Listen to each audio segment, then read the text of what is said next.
leadership teams, the challenge is often not a lack of data, but how to synthesize it. Individual agent and team reports provide detailed analysis, but they don't easily answer the strategic questions. How is the organization truly performing at a quality, compliance, and customer experience level? And where are the systemic risks that need my attention? The monthly Executive Overview Report is designed to answer these questions. It consolidates insights from across the operation into a single leadership-level diagnostic. It transforms operational data into decision support intelligence. Let's walk through this report using anonymized data from August 2024 to see how it provides a clear line of sight from the front line to the boardroom. We begin with the Executive Summary and Performance Trend, which provides an organizational health snapshot. In our example, the total QA score has declined by 2%. While that might seem small, the breakdown reveals a more significant story. Customer experience QA has dropped by 5%, signaling emerging variability in how customers feel about their interactions. Conversely, compliance QA has improved by 3%, but it remains low at 74%, a figure that should be viewed as a persistent risk threshold. This section teaches us to assess risk momentum, not just headline percentages. A stable average can mask a critical category shift. Next, the report examines team performance stats for internal benchmarking. We see that Team A and Team B both scored 90% overall. On the surface, this looks like consistency, but a deeper look shows that compliance QA remains the weakest metric for both teams, and there has been no significant month-over-month improvement. This is a crucial insight. Equal scores do not imply equal risk exposure. A shared compliance weakness across teams points to a systemic issue, a process or policy gap, not a failure of individual team leadership.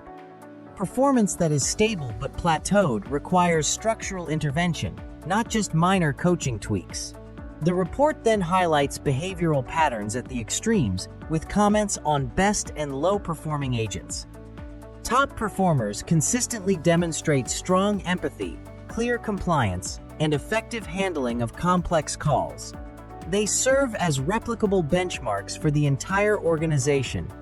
More critically, the commentary on lower-performing agents identifies recurring gaps, inconsistent verification, reduced empathy in complaints, and failure to summarize next steps. Importantly, the report notes these are not effort issues, but symptoms of confidence challenges and inconsistent process application. This reframes the problem from a personnel issue to a coaching and process reinforcement opportunity. This leads to a consolidated view of organizational strengths and areas for improvement. As an organization, we see strengths in professional greetings, clear communication, and operational knowledge. However, the areas for improvement are where risk concentrates: caller verification compliance, empathy variability in complaints, and handling complex or cancellation calls. The insight is powerful. Compliance and empathy gaps cluster around the same high-emotion, high-complexity call types. This tells leadership exactly where to focus strategic investment for the highest return on risk reduction. To pinpoint risk by journey, the report provides a breakdown of high-scoring and low-scoring topics. Transactional calls like billing and simple claim status updates perform consistently well. But the low-scoring topics tell a stark story: dispute claim outcome, complaints about claims, and policy cancellation. This confirms that risk is not spread evenly.